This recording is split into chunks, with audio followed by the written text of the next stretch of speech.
Salut à tous et bienvenue dans cette nouvelle vidéo. Aujourd'hui j'ai décidé de vous faire une petite vidéo pour vous présenter mes dernières créations plus ou moins récentes, puisque je me suis rendu compte que je ne faisais jamais ce genre de vidéo où je vous montrais les bijoux finis.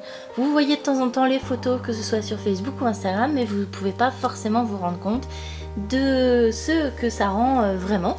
Donc j'ai décidé de vous montrer tout ça en vidéo et j'ai fait une petite sélection de mes créations préférées de ces derniers temps.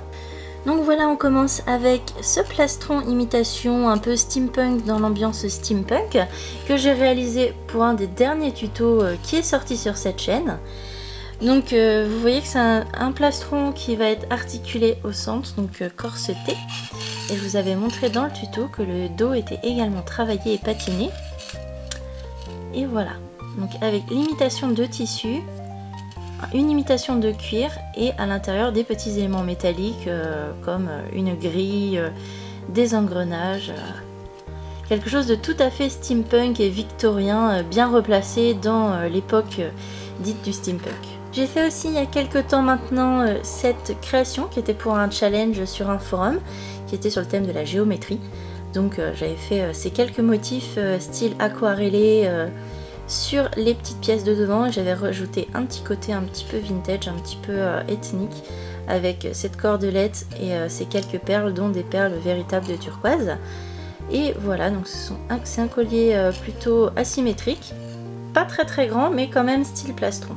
J'ai fait aussi ce drôle de collier qui est tout simplement un collier monté sur fil mémoire, donc c'est un câble métallique qui ne se déforme pas du tout quand on le manipule. Donc vous voyez qu'il n'y a pas de fermoir, il s'enfile comme ça. Et ce sont donc des perles creuses que j'ai réalisées avec donc différents motifs un petit peu sur le thème du feu, du soleil, tu vois, des couleurs un petit peu sympas comme ça. Et du coup le fait que ce soit des perles creuses, ça permet que le collier soit vraiment très léger, même si les pièces quand même sont assez grosses. Vous voyez ici deux petites boucles d'oreilles qui vont en fait avec ce bijou là. C'est quelque chose d'assez simple finalement puisque c'est simplement un médaillon imitation cuir dont j'ai fait donc les boucles d'oreilles pour aller avec une pierre imitation opale au centre. C'est un médaillon très simple monté sur du cordon multirang et franchement ça rend super bien, cette forme est très sympa avec son côté ethnique. Personnellement c'est une des créations que j'aime beaucoup. Pour continuer un peu dans le style ethnique, j'avais réalisé donc cette petite parure. Vous voyez que les boucles d'oreilles vont bien avec le collier.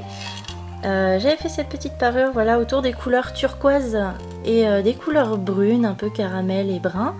Donc sur chaîne bronze, avec donc pas mal d'éléments graphiques. Donc j'ai utilisé la technique du mokume mélangé à l'Hidden Magic. Donc vous voyez que c'est vachement sympa pour faire des motifs très psychés et assez détaillés. Ici j'ai réalisé une parure on va dire assez simple qui est sur le thème du noir et du blanc puisque c'est le cadeau de fête des mères de ma maman qui pour une soirée en noir et blanc m'a demandé de lui faire quelque chose sur ce thème. Et donc c'est quelque chose d'assez simple puisque ma maman ne porte pas forcément de très gros bijoux et je lui ai fait donc simplement des formes d'amandes comme ça, intercalé entre le noir et le blanc et avec des motifs floraux imprimés dessus. Donc vous voyez les petites boucles d'oreilles assorties. Alors ça c'est un collier qui est assez récent et qui fait partie vraiment de mes préférés de ce que j'ai fait récemment puisque je voulais tester un effet un petit peu mosaïque, très translucide et très brillant en couleurs. Donc ça fait un petit peu carrelage de piscine sur les fonds des piscines avec les petites mosaïques et les petits carreaux de faïence. Et franchement c'est une parure que j'aime beaucoup parce qu'elle brille, les formes elles sont vraiment sympas et je suis très contente de ce collier là. Une autre parure que j'adore aussi, que je suis très fière sur ce coup là, c'est celle-ci. Donc vous allez pouvoir constater que niveau couleur j'évolue pas mal dans des couleurs comme ça, des couleurs très chaudes, des couleurs d'été, dans les orangés, dans les rouges et dans les pourpres. Donc celle-ci j'aime beaucoup parce que donc déjà j'ai réussi à faire un glaçage vraiment très sympa et un craquelé assez sympa aussi que j'ai beaucoup aimé associer donc avec des motifs floraux en noir dessus. Et ce que j'aime bien aussi là-dessus c'est que j'ai pris en fait le temps de m'occuper du dos de ma création pour me faire un petit motif très sympa et pourquoi pas porter ce collier en réversible, sachant que donc les boucles d'oreilles sont travaillées également au dos. dans la même veine que le collier précédent, donc il y a cette parure-ci, qui est en fait une déclinaison pour un cadeau, puisque c'est pour la maman de mon chéri, puisque sa fille va se marier très bientôt, d'ici un mois on va aller au mariage et je me suis occupée des bijoux de la maman et de la mariée. Donc voici ce que j'ai réalisé pour la maman, puisqu'elle va porter une tenue dans ces tons-ci, et donc croisez les doigts avec moi pour que ça lui plaise, j'espère vraiment qu'elle va aimer. Voilà une autre parure que j'adore également, vous pouvez retrouver un petit peu les couleurs dont je vous parlais précédemment. J'ai adoré réaliser ce bijou qui est vraiment très récent et que je trouve très sympa, un plastron articulé comme ça, donc avec des couleurs vraiment très peps et vraiment très dynamique, très vitaminé. Et je me suis aussi un peu amusée sur le montage puisque c'est monté sur une lune à cordes et les fermoirs, il y a 2 fermoirs qui se trouvent sur les côtés. Et en fait on ne voit pas du tout que ce sont des fermoirs, on dirait simplement des breloques et juste quelque chose d'ornemental avec. Et vraiment j'adore ce bijou, en plus il est très léger et très agréable. Alors voilà une vraie drôle de parure puisque c'est vraiment assez peu conventionnel comme forme et en tout cas de ce que vous avez l'habitude de me voir faire. Et donc vous pouvez voir que j'ai travaillé là-dessus, c'est donc un grand collier comme ça, il est vraiment très grand celui-ci. La pièce centrale est vraiment très grande. Donc il y a une énorme spirale en fil aluminium au centre avec donc quelques pièces, donc cette pièce là que vous devez connaître normalement que je ne savais pas comment utiliser, et en fait j'ai réalisé pour aller avec une autre pièce centrale. Voilà, donc dans des tons pareil, ce sont des couleurs que j'adore associer depuis plusieurs mois, c'est le bleu, le vert associé au brun, donc avec une imitation ici toujours de cuir repoussé.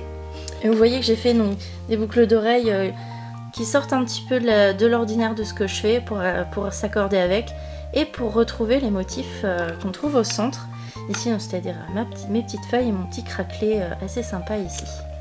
Voici maintenant un des colliers de toute la collection, on va dire, de la série de bijoux sur les imitations marbre que vous avez pu voir dans mon tuto imitation marbre. Et celui-là j'aimais bien parce que je trouvais ça rigolo d'associer déjà les 3 nuances de marbre que j'avais fait et d'associer un petit mica shift ici pourpre et ici une simple pastille dorée. Je trouvais ça vraiment très rigolo comme association et je trouve ça assez harmonieux. Un autre bijou aussi que j'ai bien aimé réaliser dans la série des marbres, donc là c'était vraiment mes tout premiers essais d'imitation marbre, on va plus dire que c'est de la pierre, hein. Mais voilà, c'est cette chose un peu graphique, on va dire assez tendance, je sais pas si le mot est bien choisi, mais je me suis vachement inspirée des tendances en graphisme actuel, donc association du marbre avec du doré et d'une autre touche de couleur, donc j'ai choisi un bleu nuit. Et franchement j'aime bien cette pièce, c'est assez graphique et ça va bien avec tout.